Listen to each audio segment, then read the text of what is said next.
Hello Pisces, welcome dito sa aking channel, Kapalaran 888. Welcome guys.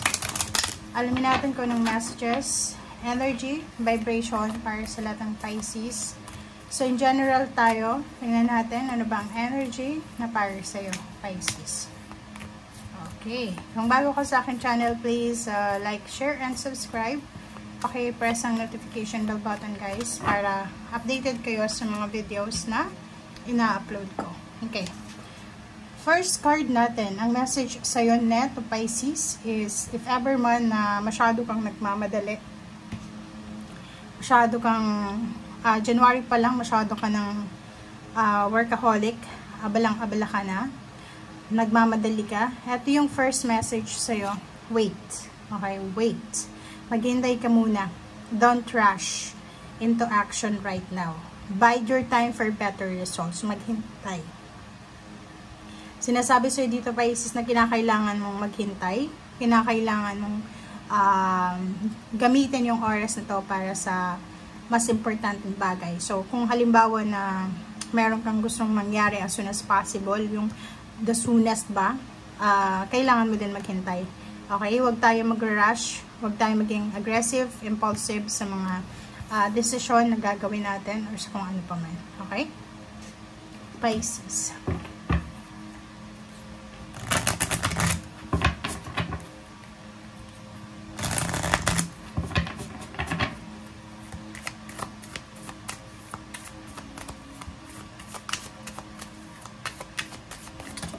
Oops, sorry. Okay, contract. Wow. So, yun. So, posible na mayroon ditong mga Pisces na masyado silang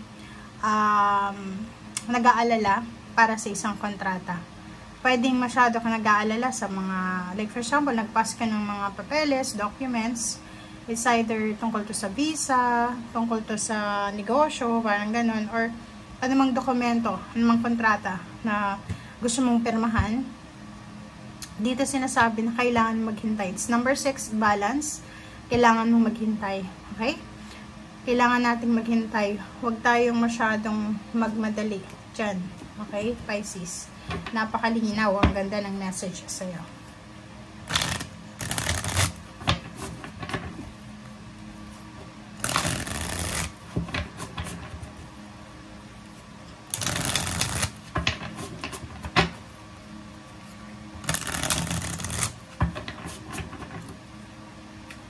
Okay. Next deck tayo. Pisces. First card, 9 of Wands. Ganun pa rin. So, 9 of Wands, sinasabi na kinakailangan mong maghintay. 9 of Wands is, siguro masyado kang pagod na pagod or masyado kang abala. So, ngayong mga susunod na araw, ngayong mga araw na ito, mga susunod lang na araw, as much as possible, huwag kang masyadong magmadali. Mag-relax ka rin. Okay? In 9 of Wands, magpahinga. Kung masyadong pagod ka, kung inaantok ka, kung wala ka sa mood, spend time sa sarili mo. Okay? So, magpahinga. Okay, the Tower. So, the Tower card, sinasabi sa'yo dito ng barahan na napaka-importante yung pagpapahinga. Napaka-importante yung paghihintay. Okay? Yung self-discipline. Kasi pag hindi ka daw nakapaghintay, it's either ma-distract yung plano mo or pwedeng makagawa ka ng isang action or decision na pwedeng pagsisiyan mo sa bandang huli. Okay? So, 10 of Cups. Nakikita natin, Pisces, isang upcoming family celebration. It's either family success siya, recognition para sa loob ng pamilya, sa relatives, friends. And yung 10 of Cups na to is completion siya. So, ibig sabihin, may iba sa inyo na pwedeng pauwi ng Pilipinas, mag-homecoming, may reunion, or posibleng may kapamilya ka na parang babalikan, parang ganun, or bansa. So, nakikita natin dito yung completion, achievements, yung whole, pagkabuo niya.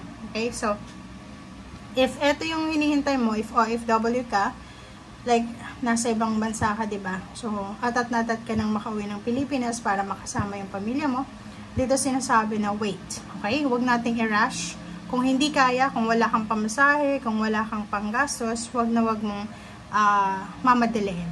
Okay? Parang sinasabi dito na kailangan mo, di ba? Queen of Pentacles, sinasabi sa'yo dito na pag-ipunan mo yung mga bagay-bagay na gusto mo. Like for example, gusto mong bumili ng bahay or umutang ng bahay.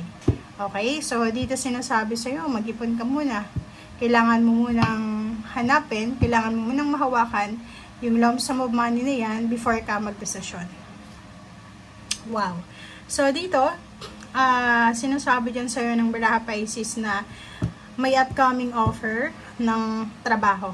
Okay? So, nakikita ko sa'yo dito may mga incoming financial flow ito. Financial flow, inflow, parang gano'n, sir. Itong Ace of Pentacles is like financial offer siya. It's either job, it's investment, business, or posibleng yung revenue mo, kung may business ka, ay posibleng aarangkada siya pataas. Okay? So, kung ano man itong darating sa yung financial new beginnings, or kung ano man itong ginagawa mo sa ngayon, sa usaping financial, siya yung magdadala sa'yo ng financial boost, financial wealth, or financial gain. So, ano lang, wait lang tayo. Okay? Wait lang, huwag kang masyadong magmadali, huwag kang masyadong mag-alala.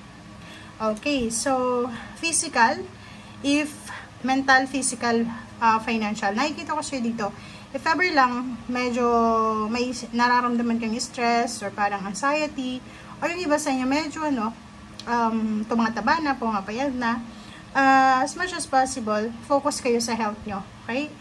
8, strength, sinasabi na palakasin mo yung katawan mo. Kasi, pag masyado kang mahina, hindi ka makakapagtrabaho, diba? So, maapektuhan yan yung inflow ng money. So, as much as possible,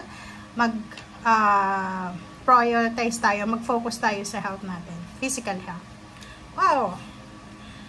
Knight of Cups, if you're single, looking for a friend, or looking for a relationship, possible yung Knight of Cups, possible yung mga incoming love life, incoming friendship, incoming relationship, intimate man yan, or paano pa man.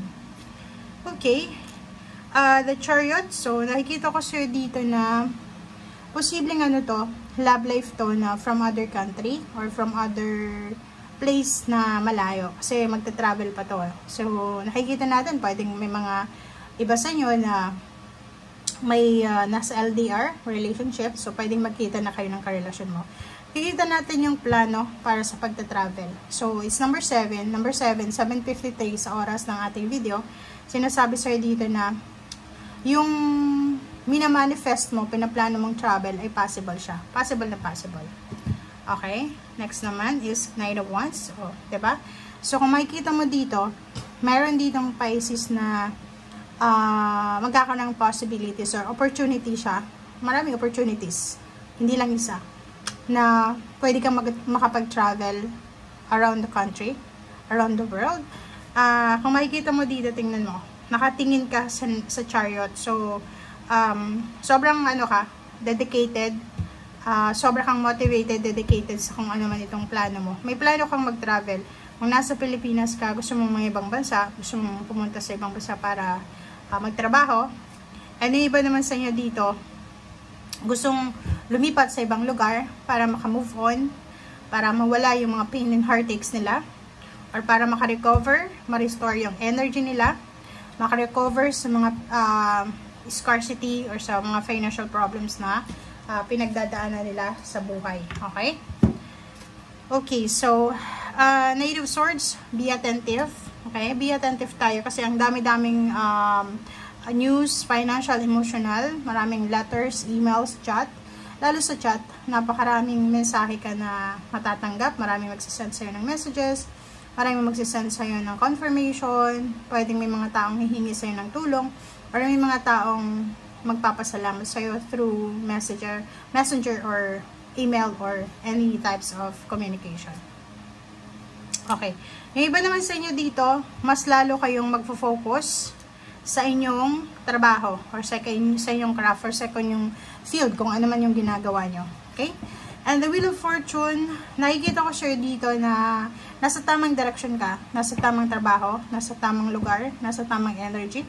tama tong ginagawa mo. So, yung Wheel of Fortune sinasabi, completion, ano man tong ginagawa mo sa ngayon, ay magdadala to sa'yo ng pagbabago, ng good karma, ng fortune, ng good luck, good fortune. So, huwag kang titigil. King of Wands, mas lalo kang maging motivated, mas lalo kang maging hardworking, mas lalo kang maging dedicated sa kung ano man tong ginagawa mo. Okay? Thank you guys for watching and see you again. Bye!